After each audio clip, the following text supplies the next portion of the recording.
Dan Marino, all-time NFL great, is with us, and we're here for the entire week. And I know that this will be the most excited that Zoe will be all week for a guest on Radio Row. This is one that Zoe gets really excited for. Man. Terry Bradshaw didn't walk through yet, and Tom's not here yet. Right, I understand. He's busy. And of course, if you're from Pittsburgh, and it's those two. You like pierogies, you like Italian food. Yeah. Dan Marino was the man in Pittsburgh. Talk as a Yinzer.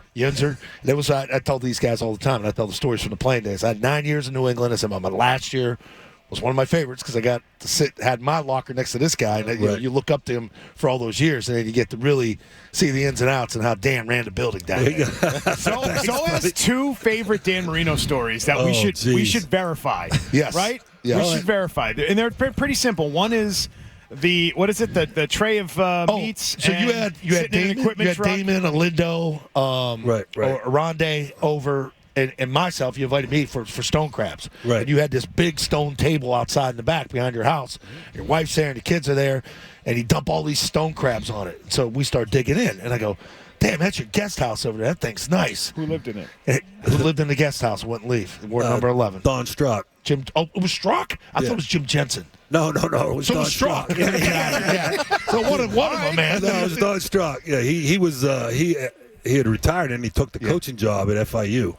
Okay. And his house was still in Baltimore because he was coaching up there before. So he said, "Can I stay with you for a while?" He's a couple of weeks. I said, "Yeah, no problem." And then he stayed the whole season. He had a house on a boat. He had a house on an island. He stayed the whole season. Yeah, Dan's house is on an island. It was awesome. It's like a moat that goes around. You had to go over this bridge to get to it. I think he had my wife was doing rights. his laundry. He goes, Dan goes, look, he'll peek his head out every once in a while. You'll see him in that top floor. Dan is with us here today, courtesy of NAMI, the National Alliance on Mental Illness.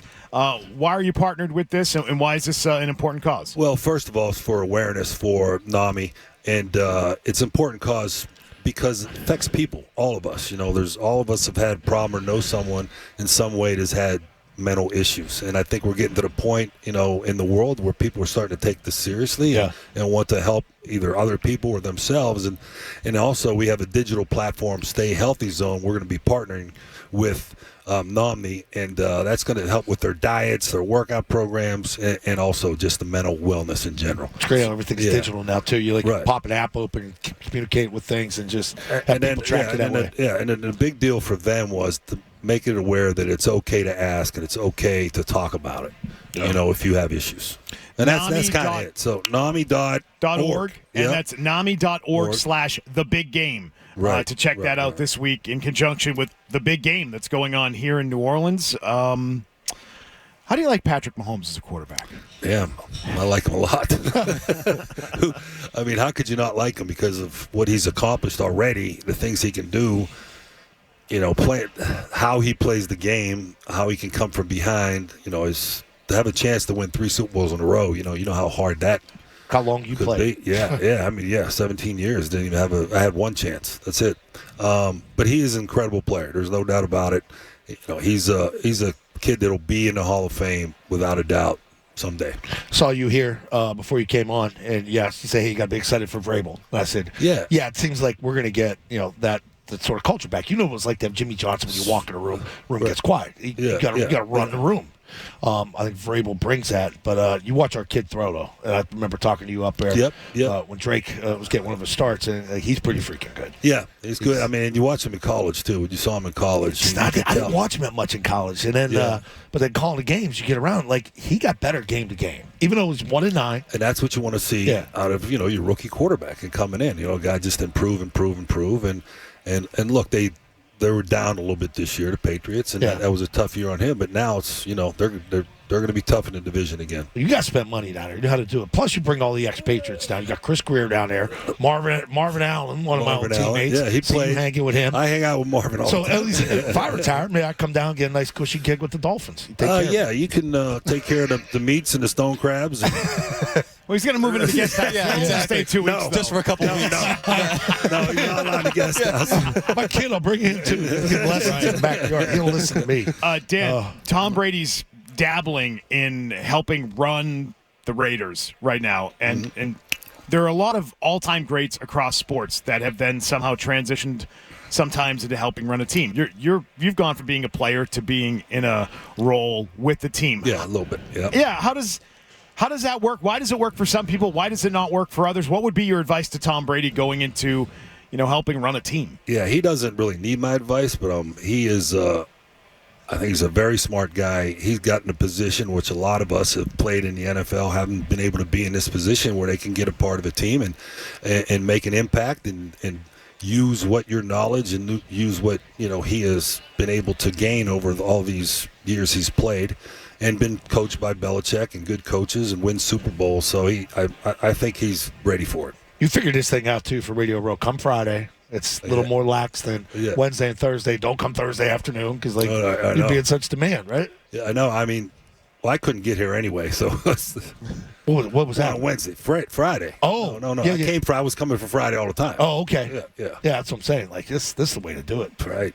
Yeah, for sure, man. So what do you got? Vodka and orange juice? Yeah, of course. Yeah, this is like our old you know well, huh? I told the guys. It actually looks like it's a mixed drink. Yeah, no, it's orange juice. It's just watered down. If there was vodka, it'd be vodka. Absolutely. Yeah, I know. I used to tell these guys the stories all the time, and I said, this is pre 9/11, man. When we had the equipment truck, you used to love hanging out in the equipment truck behind the buses, and everything would be lined up. 20 helmets, jerseys. Dan's signature is one of the best if you're a collector. Great signature. Dan would sign it all. And he goes, all I want. I said, I want a tray of meats. It's like the old Sopranos where the Italian meat tray. Snacks. Bottle of Absolute with the fixins and a big pack of smokes there. And you would be so freaking happy. It was like Len Dawson. One mistake. Not to smoke. Not to smoke. He wouldn't smoke, but it's for all the equipment guys. We had a good group of guys, man. But, man, travel prior to 9/11, we used to get on planes. They'd hand us all the booze you want. Beer, anything you want. Passing out Percocets. Like, how long's the flight? 5 hours. Give me 2 of those and a couple of beers. It was great. And then I got on I'm not admitting to that either. And then I got a tour. Reno's pleading the fifth on everything during this interview, by the way. Then you guys got me on the Toradol shots down there. I never had a Toradol shot. Yeah, well, I didn't either. I didn't either until all the guys from Philly, like Keith Byers and Ron Heller and all those guys, when they came in, they were starting. We had Byers late in his career. Yeah, but they line up, boom. You're like, whoa, make you feel pretty good. Feels great for 3 hours, and then you feel like crap again. For another 2 days. Yeah. Yep. You're the best, bud. Good. All right, appreciate you, man. Good to Thanks, see you, Dan. Dan, thank you for coming by. Really appreciate it. Dan Marino with us here on Zolak and Bertrand in the Raising Cane's guest chair today. We very much appreciate him stopping by. And again, check out NAMI.org/thebiggame as Dan is partnered with NAMI. Hey, if you like that clip, check out more videos from Zolak and Bertrand right here. For more Patriots analysis and opinion, hit this playlist. And for all the latest from the Sports Hub, download the app at 985thesportshub.com.